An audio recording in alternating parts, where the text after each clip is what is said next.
Hello there, everyone.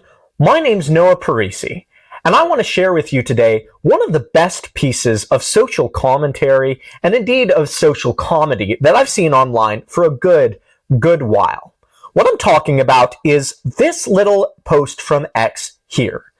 It was put out by a man by the name of Tom Jowdry, maybe Tom Jodry. I don't quite know how he says it himself.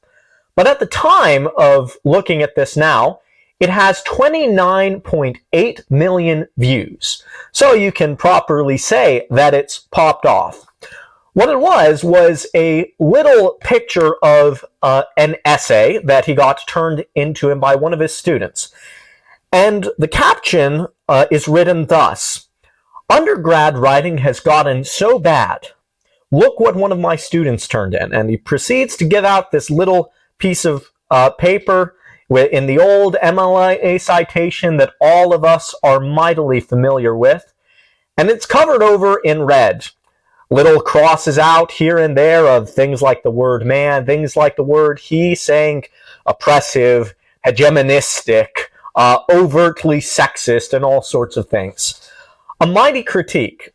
And as it happened, everyone started piling on this.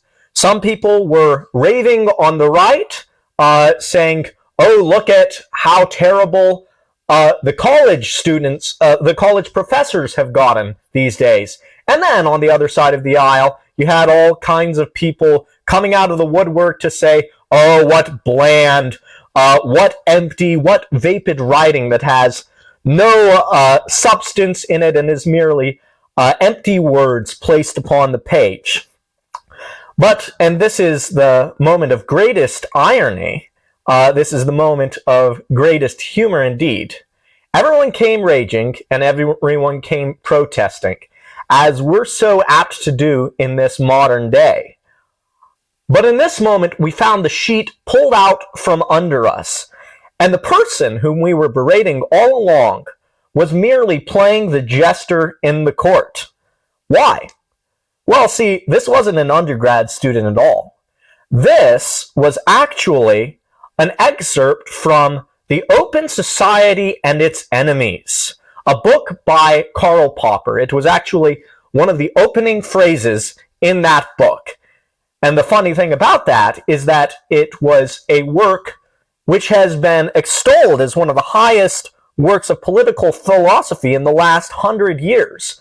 Many historians cite it as a work of proper historiography and as something which heavily influences their view of how we ought to do historiography as a whole.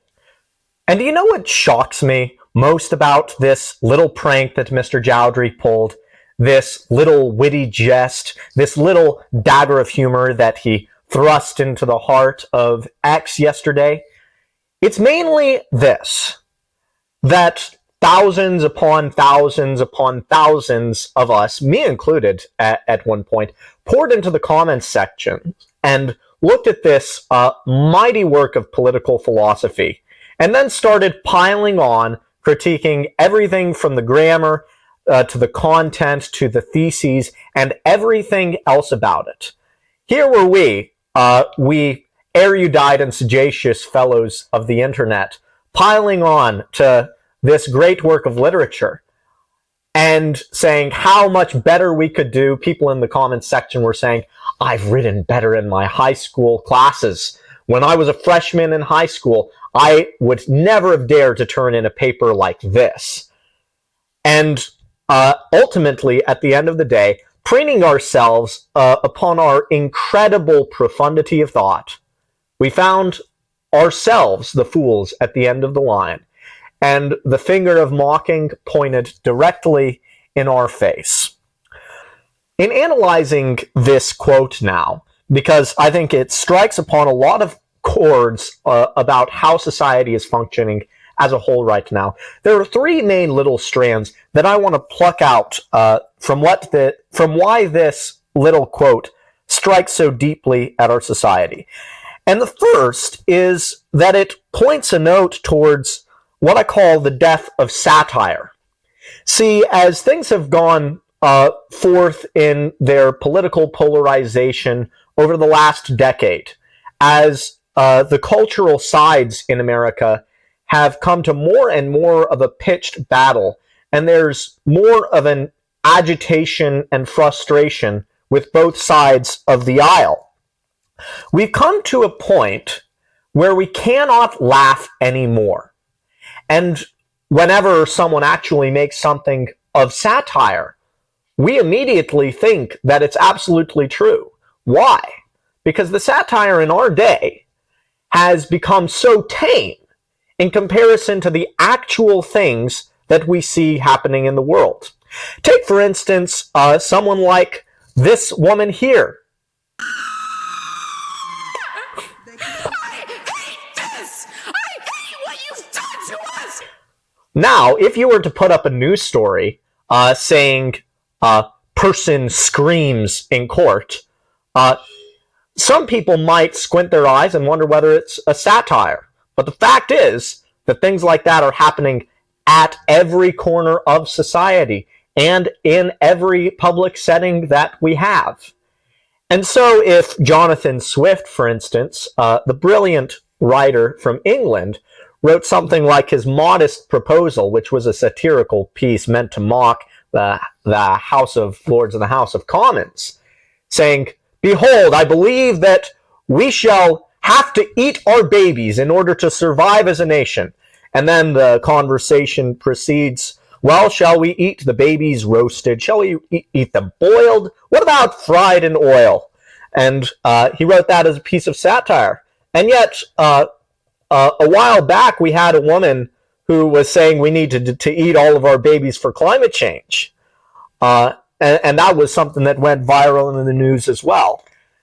See, the place of our world has gotten so crazy, and the pitch of public discourse has become so muddled, so extreme, and so insane, that when something like this comes up, we immediately assume it's real. And so, because of the hilarity of our own times, the hilarity of true satire seems dull in comparison with the actual sort of chiaroscuro figures which anneal themselves on the landscape of the public scene today. But a second corollary, which I really do think flows from this, is that as our X feeds are getting longer and longer and longer, and as our YouTube feeds are filled with more and more scintillating and more tantalizing content that's able to hook us in for hours and hours and hours and hours, the books on our shelves, the flat monochromaticity of the page, seems more and more told to us.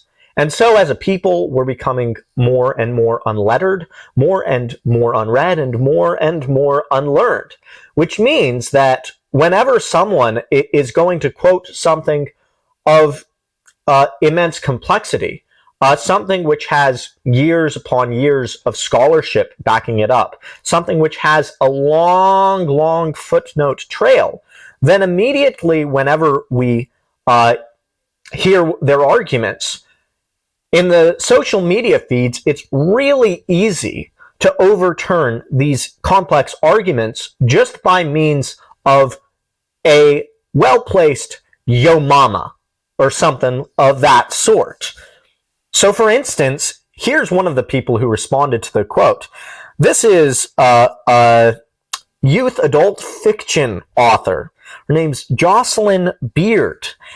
And I am sure, writing young adult fiction, that she has a pen that is more glistening than that of Demosthenes. I'm sure more honeyed speech, more elegant prose falls out from under her pen than from the mighty Cicero herself, the mighty Cicero himself, that among all the students of mankind, she has the greatest acme of literary brilliance, that Homer and Aeneid were small fries compared to her. But this is what she said. She gave a little editing to that little piece by Popper. A comprehensive understanding of contemporary human politics may be gleaned in part from a study of the history of our sociological development.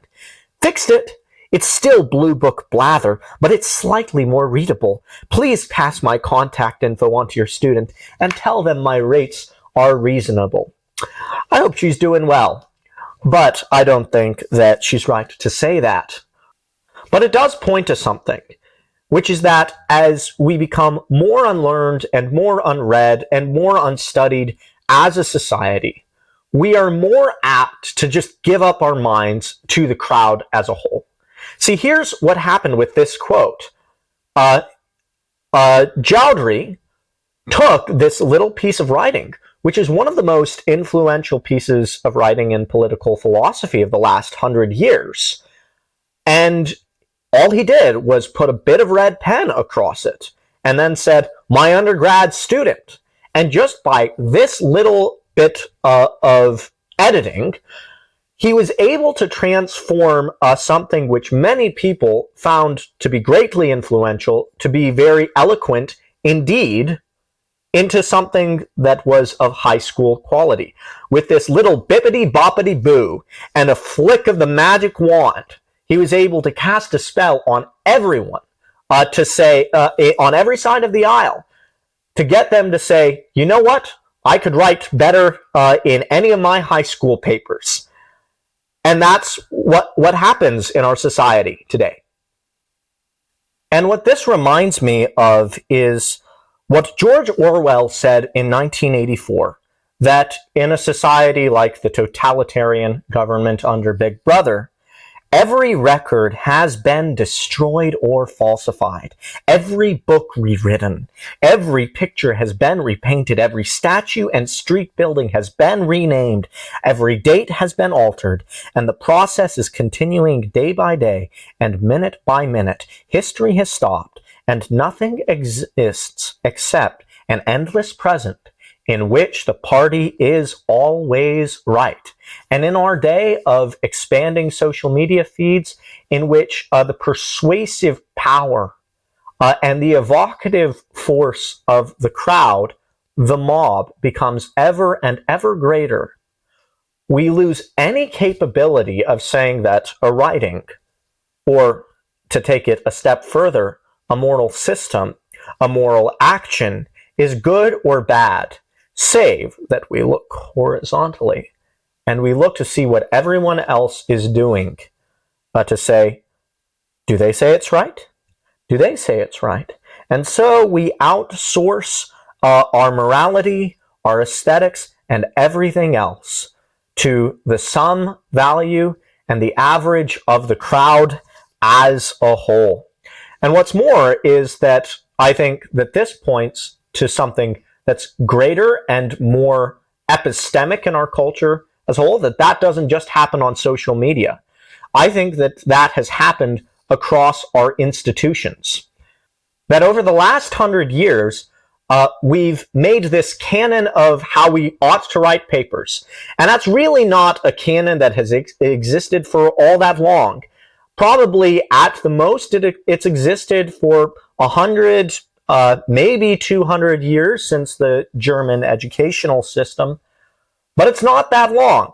We have these very, very rigid expectations of our students that every single paper has to follow a set formula. You got to have your interesting thing where you set the stakes, and then you got to have your thesis very, very explicitly annealed right there in the first paragraph, and then you got to have your topic sentence and all of that in a very, very rigid manner, which wasn't held by the ancients in their old rhetorical diatribes. It's a very modern idea. It's very mechanistic, and what it does really is it turns students just into glorified paper mills.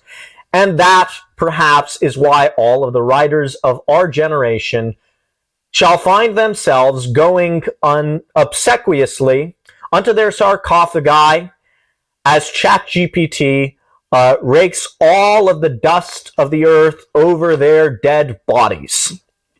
And that's probably the fate of the parsers, the paragraph architects, the engineers of papers who must have every jot, every tittle, and every citation in perfect and pristine order, not a screw out of place, lest they upset the system. And what has happened with that literary orthodoxy is that whenever you get a very creative student in the halls of academia who are going to take liberties of grammar, which every single great author does, an aposiopesis here, or any such thing, little break-offs of the sentence, little break-offs of the thought that are meant for evocation of feeling, these things are judged outside of the bounds of academia. These things are judged as outside the camp and outside the system. And so we quash the literary capacities of our budding youth. And generation upon generation of professors come up who only have gotten their professorate for one reason and for one reason alone. They were able to play nicely upon the playground of the academic chairs. And for that reason and that reason alone have they succeeded. And with this cognitive elite taking place, taking their places of honor across the U.S., I think more and more the sordid landscape of our modern thought has become such. This is what Lewis Carroll writes in Alice Through the Looking Glass. Alice comes and she's given Lewis Carroll's famous poem, The Jabberwocky, to read, which the poem is just a collection of absolute jib-jab. A collection of words that make no sense, that's utter gibberish. But when she reads it, this is her response. "It seems very pretty," she said when she had finished it, "but it's rather hard to understand. You see, she didn't like to confess, even to herself, that she couldn't make it out at all. Somehow it seems to fill my head with ideas, only I don't exactly know what they are. However, somebody killed something. That's clear, at any rate." And so, the scholarly consensus of our day is often merely looking at the more scholarly members of our society and turning to them and saying, they must think in such and such a way. They must write in such and such a way. They must act in such and such a way. And therefore I, a sheep of the common order, must obey the beck and call of my shepherd's kindly rod. And so we follow in turn, and we follow, and we follow, and we follow. To save ourselves the ardor of thinking, we decide to get lobotomized, and we get in tow with everyone else. And so what happens is a game of intellectual telephone. When someone says something that doesn't make any sense, but then the next person tries to make sense of that, and then the next person tries to make sense of that, and then the next person tries to make sense of that, until all of us have come to a veritable place of Babel, wherein none of us understand the confutation of our tongues, wherein none of us understand the inanity of our thought, wherein none of us can make out any degree of harmony out of this cacophony. And we say, along with Alice, it seems very pretty, but it's rather hard to understand. And say, the reason it must be so insane is that it seems above me. And I think that as that has proliferated over the landscape of the US, that is the place, this landscape of intellectual carnage, which we found ourselves today. And the reason why this little post popped off, in the words of the author, get the pun, Karl Popper. Yeah, that's funny.